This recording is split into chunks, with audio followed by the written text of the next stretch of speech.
Hello friends, welcome to my channel back to the basics. दोस्तों, इस channel पर मैं आप लोगों के लिए एक सीरीज़ लेकर के आया हूँ जिससे आप यूपीएससी एग्ज़ाम को बिना किसी डर के निकाल सकते हैं।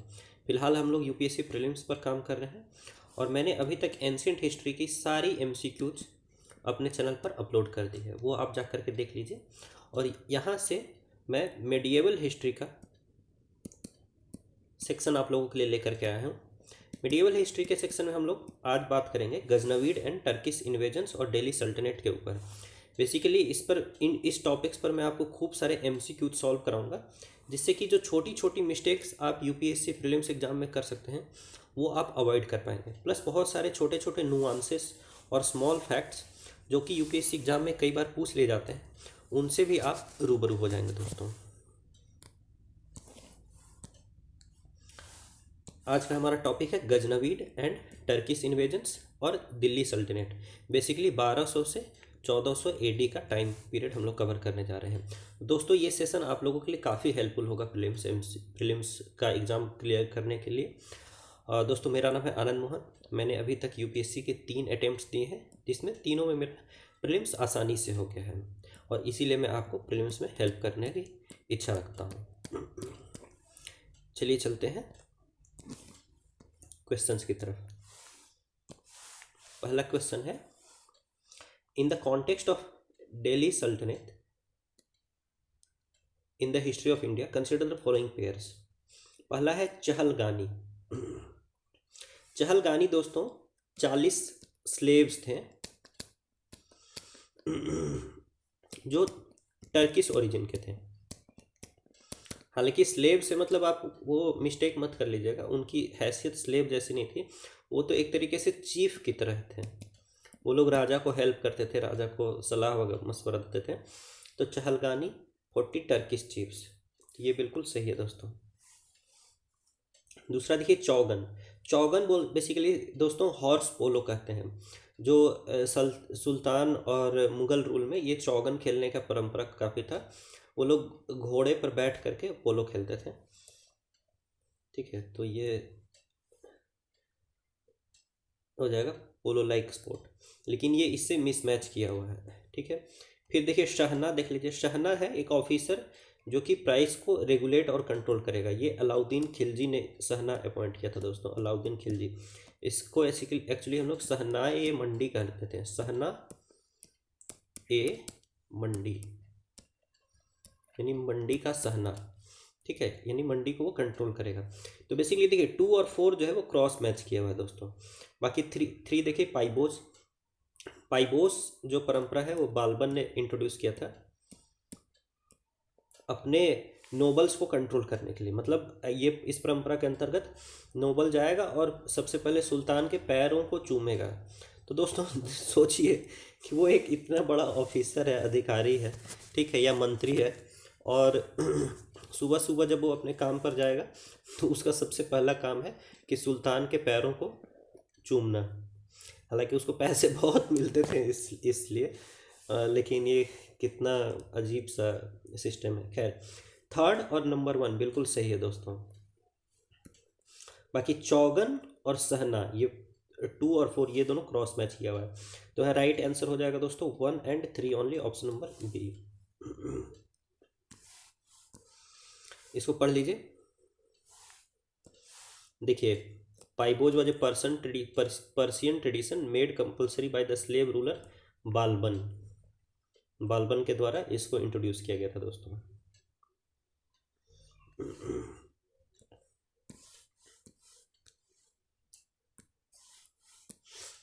आइए सेकेंड क्वेश्चन पर चलते हैं। Regarding the administration under the rule of Balban. Balban के अंदर एडमिनिस्ट्रेशन पर बात किया जा रहा है। Following statements, he appointed people from non noble families to important posts in the government. दोस्तों ये जो है ये बिल्कुल गलत है। एक्चुअली वो जो नॉन नोबल फैमिलीज हैं, जैसे कि मान लीजिए नॉन टर्किश मुस्लिम्स हैं, मान लीजिए इंडियन मुस्लिम्स हैं, इन लोगों से उसको बहुत ज़्यादा मतलब परेशानी थी, इन लोगों को वो देखना भी नहीं चाहता था। तो पहला स्टेटमेंट आपका गलत हो गया। फिर देखिए, he made no exception when it came to administering justice.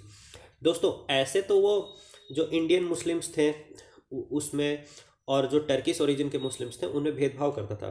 But जब न्याय की बात आती थी, अगर दोनों ने सेम क्राइम कमिट किया है तो दोनों को वो बराबर ही सजा देता था दोस्तों। तो इसलिए दूसरा स्टेटमेंट इसका बिल्कुल सही, मतलब जस्टिस के लिए इसको जाना जाता था। जस्टिस के लिए अगर किसी को जाना जाता है तो बालबन, बालबन और जस्टिस ये अगर आए तो उसको टिक कर दीजिएगा दोस्तों। फिर देखिए, he excluded non Turks from positions of power and authority. देखिए थर्ड स्टेटमेंट भी इसका बिल्कुल दोस्तों सही है। मैंने आपको बताया कि वो नॉन टर्क्स को देखना ही नहीं चाहता था, तो सेकेंड और थर्ड सही है, लेकिन यहाँ इनकरेक्ट पूछ रहा है, इसलिए आपका number one only option A हो जाएगा दोस्तों।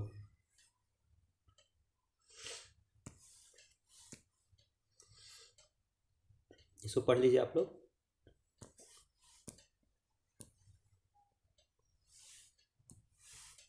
Consider the following statements about the Turks. Turks के बारे में स्टेटमेंट्स दिया हुआ है। तो they were the palace guards and mercenary soldiers of the Abbasid empire. ये बिल्कुल सही स्टेटमेंट है। जो अब्बासिड कैलिफेट था, अब्बासिड कैलिफेट,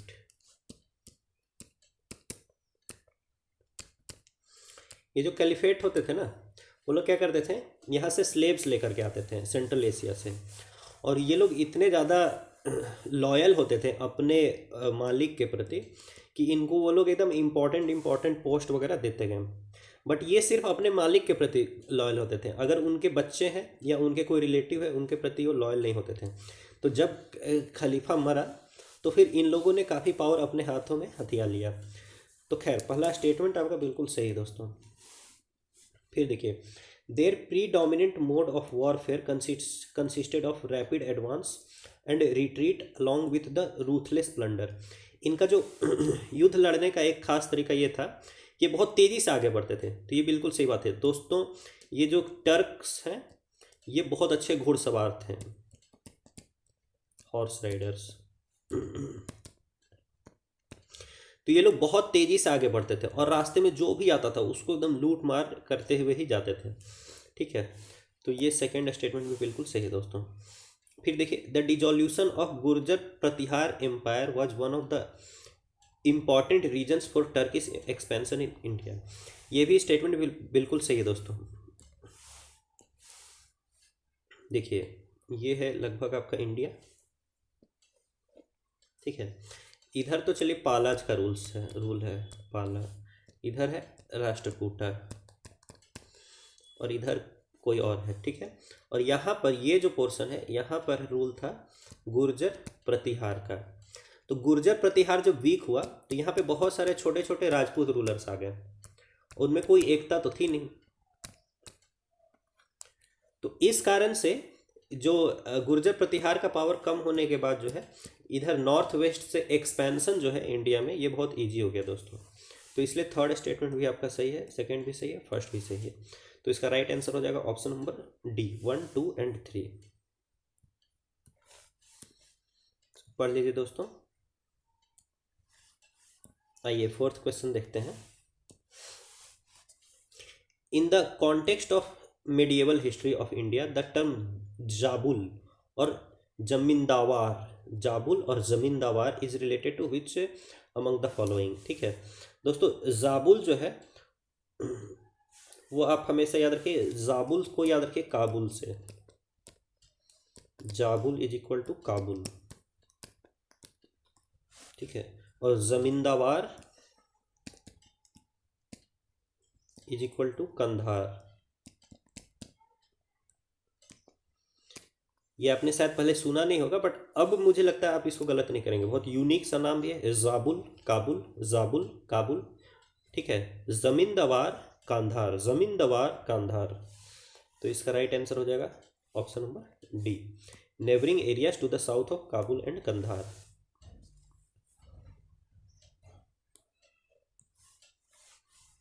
तो पढ़ लीजिए दोस्तों।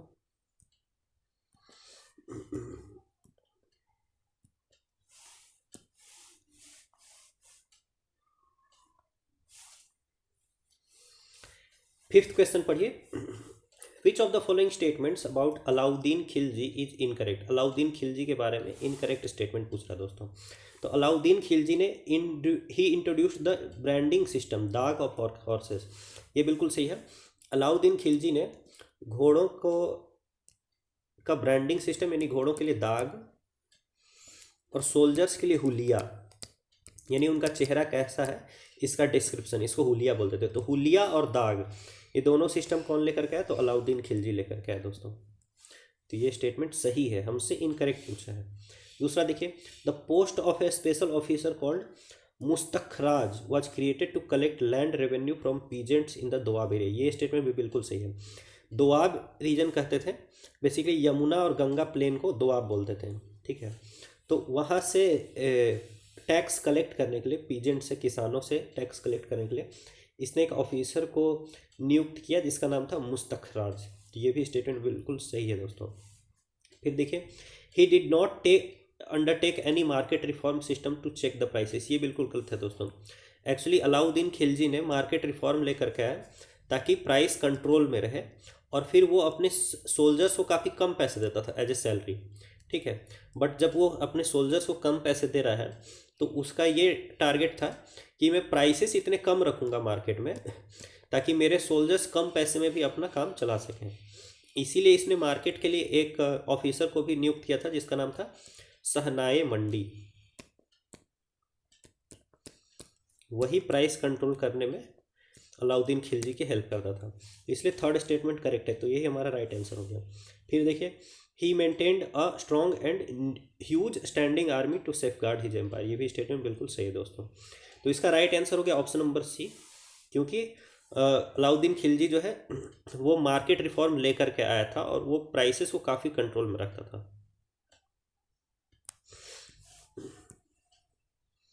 इसको पढ़ लीजिए।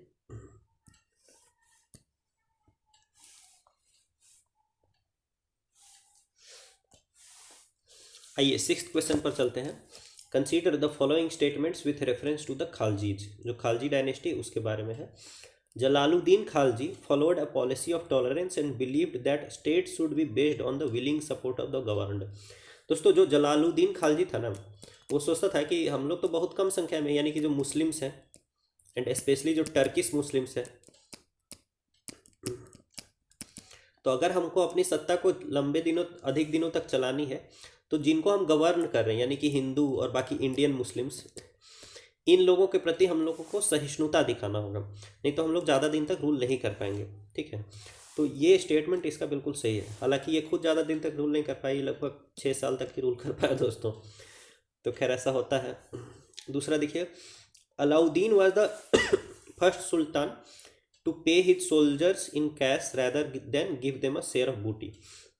देखिए, पहले के जो सुल्तान थे यानी अलाउद्दीन खिलजी के पहले के, वो लोग क्या करते थे कि जैसे लूट मार करने गए वहाँ सैनिकों को लेकर के, तो जो भी लूट हुई, ठीक है, मान लीजिए 100 रुपये वो लोग लूट पाए, तो 100 रुपये को ही आपस में बांट लेते थे, इसी को बूटी बोलते थे। लेकिन अलाउद्दीन खिलजी ने अपने सोल्जर्स को प्रॉपर सैलरी देना शुरू कर दिया इंस्टेड ऑफ बूटी, ठीक है। तो इसलिए ये स्टेटमेंट बिल्कुल सही है दोस्तों। तो क्वेश्चन नंबर 6 का आंसर हो जाएगा 1 and 2 both, option number C.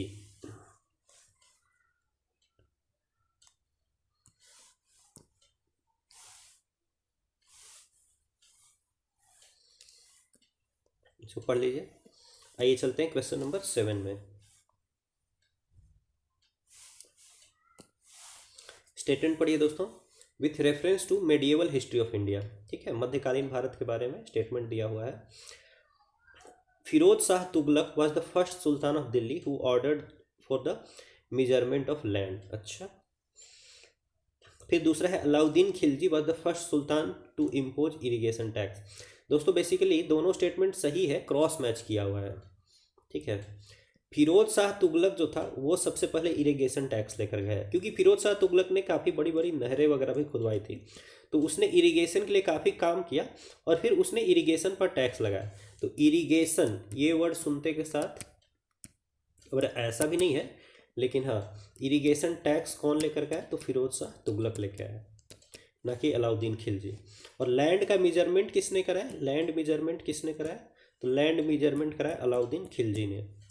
Land measurement Alauddin Khilji और इरिगेशन टैक्स फिरोज शाह तुगलक। तो इसका तो कोई भी सही नहीं हो पाया क्योंकि दोनों क्रॉस मैच किया होगा। तो राइट आंसर हो जाएगा इसका option number D, neither 1 nor 2।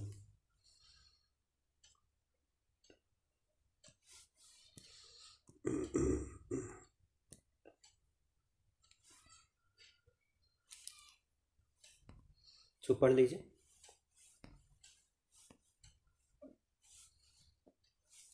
आइए चलते हैं 8th क्वेश्चन पर।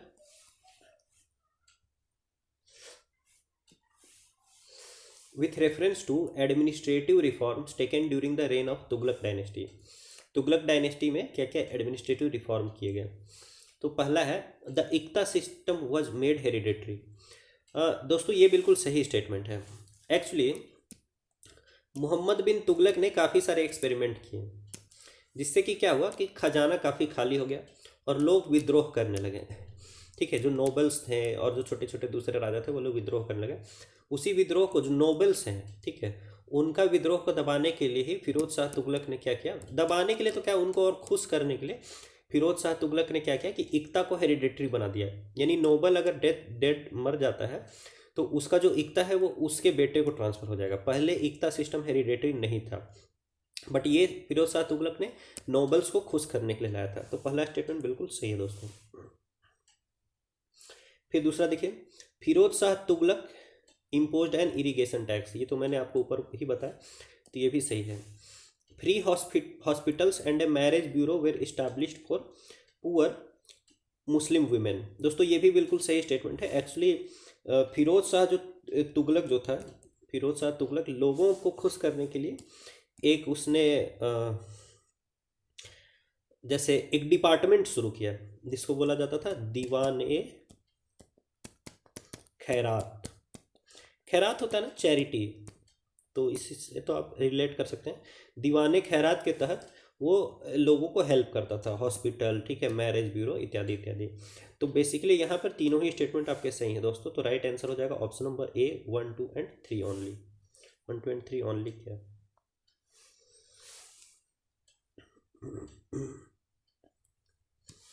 चलिए इसके एक्सप्लेनेशन को आप लोग पढ़ लीजिए दोस्तों।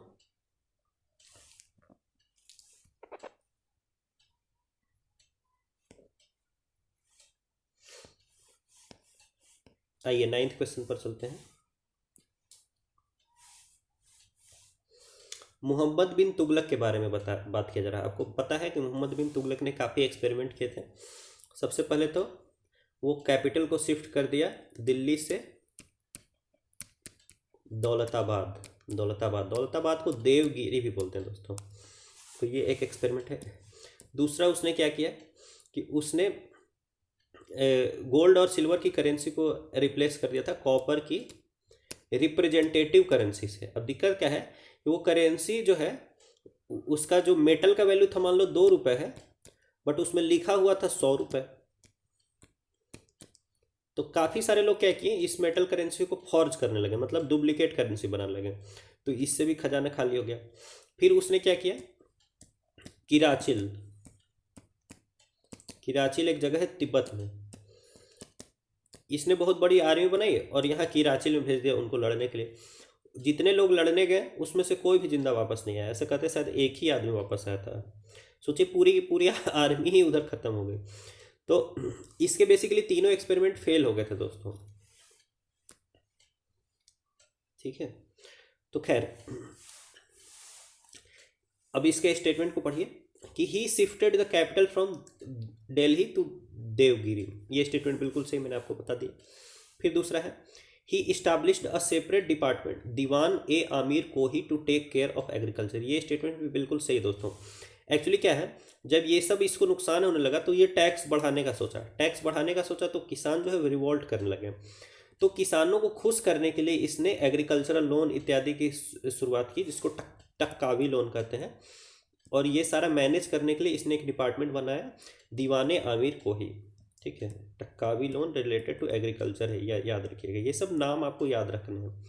ठीक है, तो खैर ये दोनों स्टेटमेंट यहाँ पर बिल्कुल सही है दोस्तों। Right answer is both 1 and 2।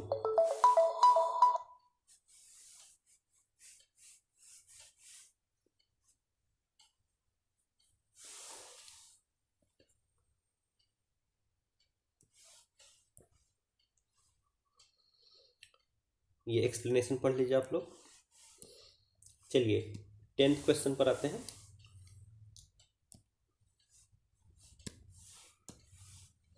With reference to the Delhi Sultanate, Delhi Sultanate से रिलेटेड स्टेटमेंट है, द टर्म जवाबिट। अब दोस्तों जवाबिट क्या होता है? एक तो होता है सरिया।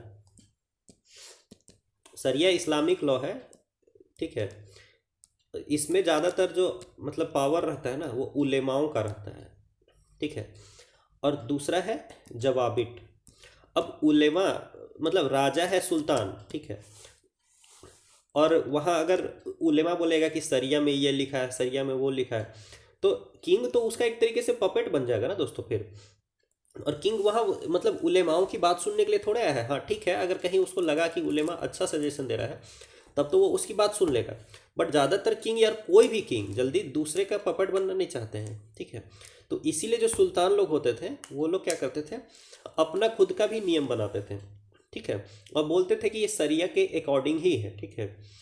तो इस तरीके के नियम को बोलते थे जवाबिट, ठीक है।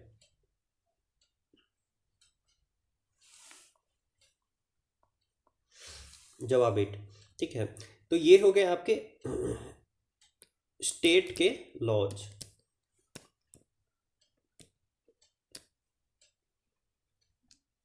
ठीक है।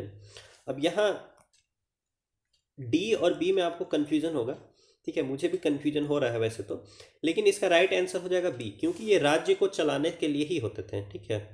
तो ये हो जाएगा आपका बी, स्टेट लॉज। जवाबिट मतलब हो गया स्टेट लॉज। एकदम इसको कॉपी में कहीं लिख लीजिए और उसको 2-3 बार अभी पढ़ लीजिए। जवाबिट, जवाबिट मतलब स्टेट लॉज।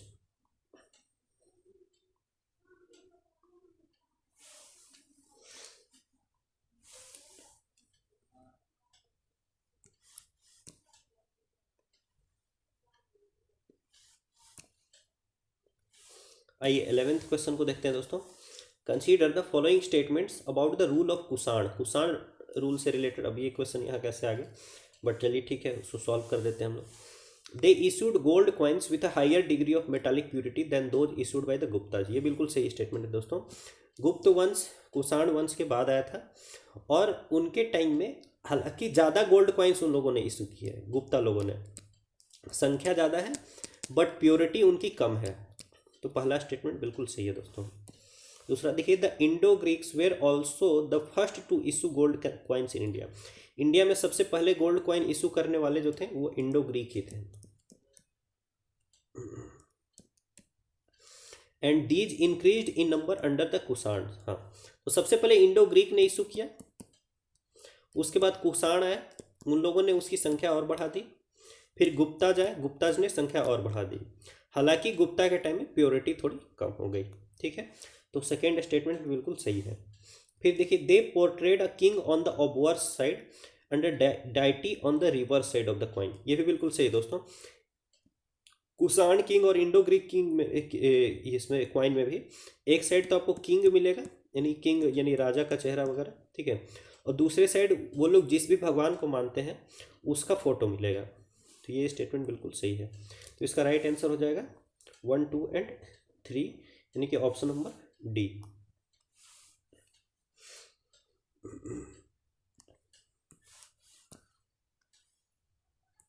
इसको पढ़ लीजिए। आइए 12th क्वेश्चन देखते हैं। With respect to the Delhi Sultanate, Delhi सल्तनत पीरियड से रिलेटेड कुछ स्टेटमेंट दिया हुआ है। The death of Mohammad Ghori resulted in the formation of Delhi Sultanate. ये बिल्कुल सही है। देखिए दोस्तों, जो पृथ्वीराज चौहान को हराया था मोहम्मद गौरी ने, मोहम्मद गौरी ने पृथ्वीराज चौहान से 2 लड़ाई लड़ी, एक तो 1191 में और दूसरा 1192 में। 1191 वाली लड़ाई मोहम्मद गौरी हार गया था, लेकिन 1192 वाली लड़ाई मोहम्मद गौरी जीत गया था। इसके बाद से वहाँ पर गौरी वंश का शासन था, लेकिन मोहम्मद गौरी खुद रूल नहीं करता था, उसका एक स्लेव था कुतुबुद्दीन ऐबक, वही वहाँ पर रूल करता था। हालांकि वो मोहम्मद गौरी का एक तरीके से एजेंट हो गया। फिर क्या हुआ, 1206 में मोहम्मद गौरी जब मर गया तो कुतुबुद्दीन ऐबक ने कहा कि अब यहाँ पर मेरा ही शासन है। तो सही बात है कि दिल्ली सल्तनत का शुरुआत मोहम्मद गौरी के डेथ के साथ यानी तो 1206 ईस्वी के बाद ही शुरू होता है। तो ऑप्शन नंबर 1 इज राइट। दूसरा देखिए, द दिल्ली सल्तनत was composed of 5 dynasties of Turkish origin. दोस्तों देखिए 5 डायनेस्टी थे, तो काफ़ी लोग यहीं से इसको सही मार देंगे, बट ये गलत है स्टेटमेंट। 5 डायनेस्टी में 3 ही डायनेस्टी तुर्किश ओरिजिन की थी। जो लास्ट की 2 डायनेस्टीज हैं, एक है सैयद और दूसरा लोदी। लोदी तो आपका अफगानी है, और सैयद जो है वो भी तुर्किश नहीं है दोस्तों, ठीक है। बस जो पहले 3 है, पहला है मामलुक, यानी ये कुतुबुद्दीन ऐबक वाले जो फैमिली, कुतुबुद्दीन ऐबक, इल्तुतमिश और बालबन, ये लोग हैं मामलुक तुर्क। पहला है मामलुक, दूसरा है खालजी या खिलजी, जो भी बोलिए, और तीसरा है तुगलक। ये तीनों आपका तुर्किश ओरिजिन के हैं। तो पांचों तुर्किश ओरिजिन के नहीं है दोस्तों, तो सेकंड काट दीजिए, फर्स्ट सही है। तो राइट आंसर हो जाएगा इसका ऑप्शन नंबर, लेकिन यह इनकरेक्ट पूछ रहा है, तो राइट आंसर हो जाएगा ऑप्शन नंबर बी, यानी कि 2 only.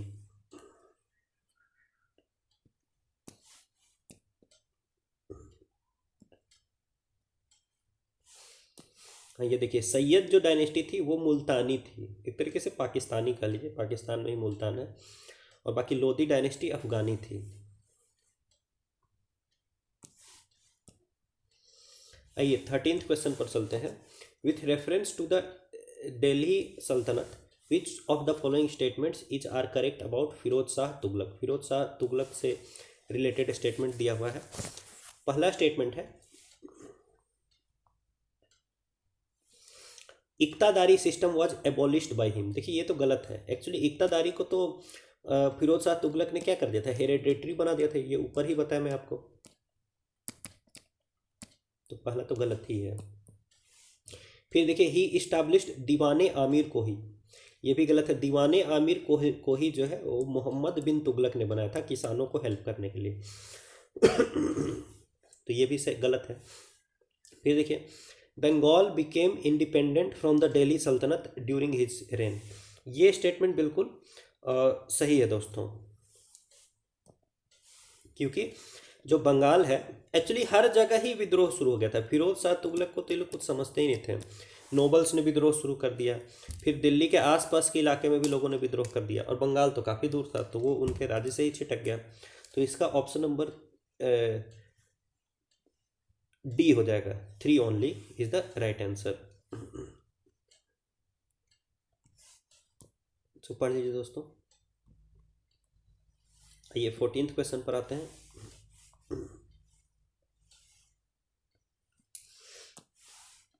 Consider the following foreign travellers who visited India. ठीक है, इसमें है इब्न बतूता, डोमिंगो पाइस, फेरनाओ न्यूनीज और निकोलो कॉन्टी।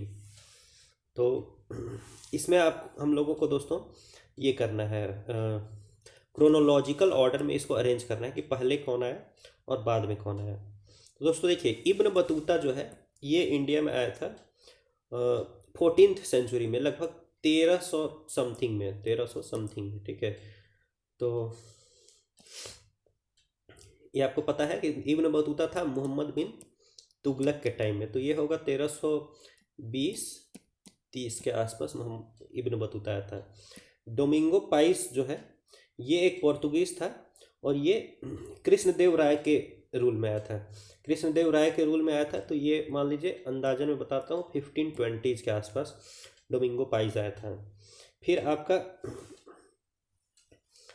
जो निकोलो कॉन्टी है ये कृष्णदेव, ये भी विजयनगर एम्पायर में ही आया था, लेकिन ये कृष्णदेव राय के बाद के रूलर के टाइम में आया था, ठीक है। तो मान लीजिए मैं इसको मान लेता हूँ 1540, ठीक है। फिर जो फेरनाओ न्यूनीज है, ठीक है, फेरनाओ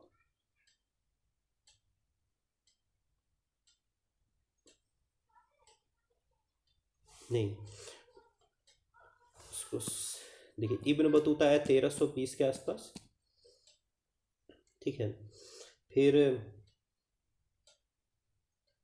निकोलो कॉन्टी आया आपका ये मुझे पता नहीं है। फिर डोमिंगो पाइस आया आपका लगभग 1520 में, और फरनाओ न्यूनीज आया लेटर विजयनगर एम्पायर में। ठीक है, निकोलो कॉन्टिनी दोस्तों, फरनाओ न्यूनीज जो है ये आया लेटर मतलब विजयनगर एम्पायर के रूलर के टाइम में, तो इसको मैं 1540 मान लेता हूँ। ठीक है, तो 1 सबसे पहले है, ये तो फिक्स है, और उसके बाद है कहीं ना कहीं 2 और कहीं ना कहीं 3। निकोलो कॉन्टी का मुझे ये पता है कि ये बेसिकली आया था इटली से, बट अभी ये याद नहीं आ रहा है ये कब आया था। चलिए, तो ऑप्शन नंबर 1 सबसे पहले होना चाहिए, तो ये तो काट दीजिए, एक काट दीजिए।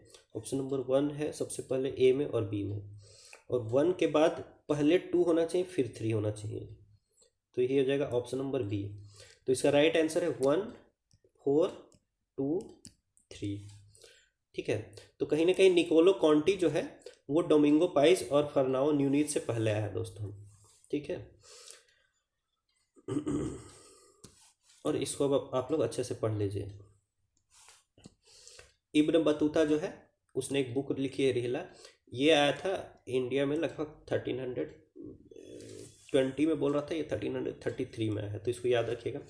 निकोलो कॉन्टी दोस्तों, इसी में मुझे याद नहीं था, ये इटली से आया था, और ये आया था 1406 से 1422 के बीच में, ये इंडिया में था। ठीक है, फिर डोमिंगो पाइस पुर्तगाल से आया था, और ये लगभग ये कृष्णदेव राय के टाइम में था, तो आप याद रख सकते हैं कि ये कृष्णदेव राय के टाइम में था 1520 के आसपास।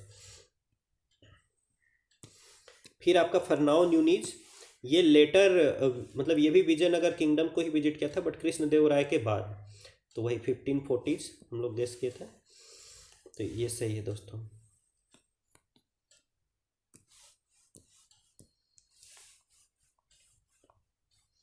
आइए 15th क्वेश्चन पर चलते हैं।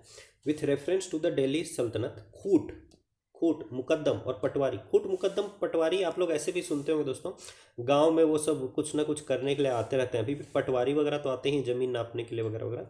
तो खूट मुकद्दम पटवारी ये सब कौन थे? विलेज फंक्शनरीज थे। बहुत ईजी है ये, इसमें कुछ भी नहीं करना है। 15th का राइट आंसर हो जाएगा option number A, village functionaries working in close coordination with the मुक्ति। ठीक है, तो खूट मुकद्दम और पटवारी कौन थे? ये लोग विलेज फंक्शनरीज थे।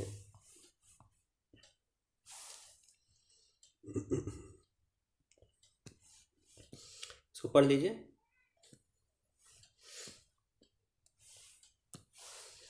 फिर स्टेटमेंट, ये क्वेश्चन नंबर 16 देखते हैं दोस्तों हम लोग। Which of the following is are correct regarding the regulations of Alauddin Khilji. ठीक है, अलाउद्दीन खिलजी से रिलेटेड स्टेटमेंट्स दिया हुआ है। सोल्जर्स वेयर पेड लेस, सही बात है, सोल्जर्स को कम ही सैलरी दी जाती थी, but the prices of commodities were monitored and controlled, ये भी बिल्कुल सही है। प्राइसेस को मॉनिटर करने के लिए इसने किसको अपॉइंट किया था दोस्तों? मैंने आपको बताया है सहनाए मंडी को। तो फर्स्ट स्टेटमेंट आपका बिल्कुल राइट है। फिर देखिए, he increase the prices of horses in the market to make them an exclusive commodity. दोस्तों अगर घोड़ों का प्राइस बढ़ा देगा तो मतलब क्या लगता है कि उसको जो सोल्जर्स है जिनको सैलरी कम दी जा रही है वो घोड़े कहाँ खरीद पाएंगे? तो ये स्टेटमेंट बिल्कुल सही नहीं है, बिल्कुल गलत है बेसिकली, क्योंकि अलाउद्दीन खिलजी ने सभी चीज़ों का प्राइस एकदम कम से कम बना करके रखा था। ठीक है, किसी चीज़ का प्राइस बढ़ने नहीं दिया था, चाहे घोड़े हो कुछ भी। टोटल 3 मंडी थी, एक में स्लेब्स और घोड़े वगैरह बिकते थे, एक में अनाज बिकती थी, और एक में शायद कपड़े वगैरह बिकते थे, क्लोथ्स। आपको ये ध्यान रखना है 3 मंडी थे, लेकिन तीनों में ही उसने प्राइस कंट्रोल करके रखा था, कम से कम प्राइस बना करके रखा था, किसी में बढ़ने नहीं दिया था। फिर देखिए, he appointed Shahnai Mandi to ensure the implementation of the market reforms, ये बिल्कुल सही स्टेटमेंट है दोस्तों। तो राइट आंसर हो जाएगा इसका, सेकेंड गलत है, 1 और 3 सही है, तो option number D 1 and 3 only. अब इसको पढ़ लीजिए। आइए 17th क्वेश्चन पर चलते हैं। Consider the following statements in reference to the legal system during Delhi Sultanate. ठीक है, दिल्ली सल्तनत से रिलेटेड कुछ स्टेटमेंट्स दिया हुआ है। Civil laws were administered based on Muslim laws Sharia for Muslim and Hindu laws for Hindus.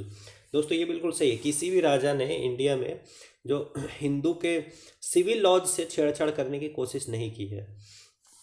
ठीक है, तो ये स्टेटमेंट बिल्कुल सही है। हिंदुओं के लिए अलग कानून था, सिविल कानून, ठीक है, और जिसको दीवानी अदालत बोलते हैं या दीवानी मुकदमा बोलते हैं, उसमें हिंदुओं का अलग था और मुस्लिमों का अलग था। तो पहला स्टेटमेंट बिल्कुल सही है।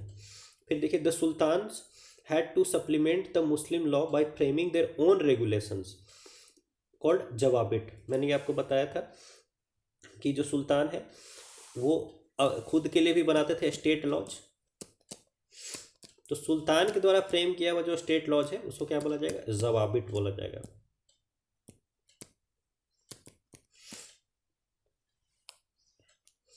तो ये भी स्टेटमेंट बिल्कुल सही है। तो राइट आंसर हो जाएगा इसका ऑप्शन नंबर सी, बोथ 1 और 2।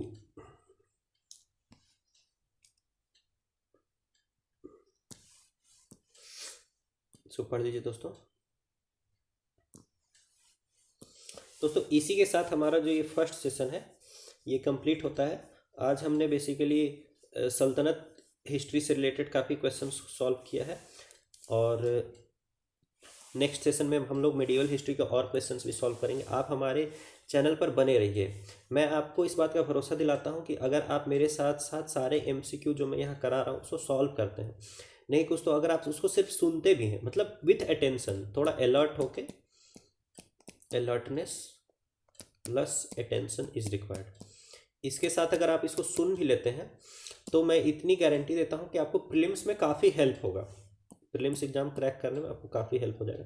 हाँ, अगर आप कॉपी पेन लेकर के बैठे हैं और कुछ चीज़ें जो आपको कभी नहीं आती थी, वैसे कोई टर्म सुन लिया उसको लिख लिया, तब तो आपको खैर काफ़ी ज़्यादा हेल्प हो जाएगा। बट अगर आप इसको सिर्फ सुनते भी हैं थोड़ा अपने पास टाइम में, तो भी आपको काफ़ी हेल्प होगा। दोस्तों आप हमारे चैनल पर बने हुए हैं, इसलिए आप सभी का बहुत बहुत धन्यवाद।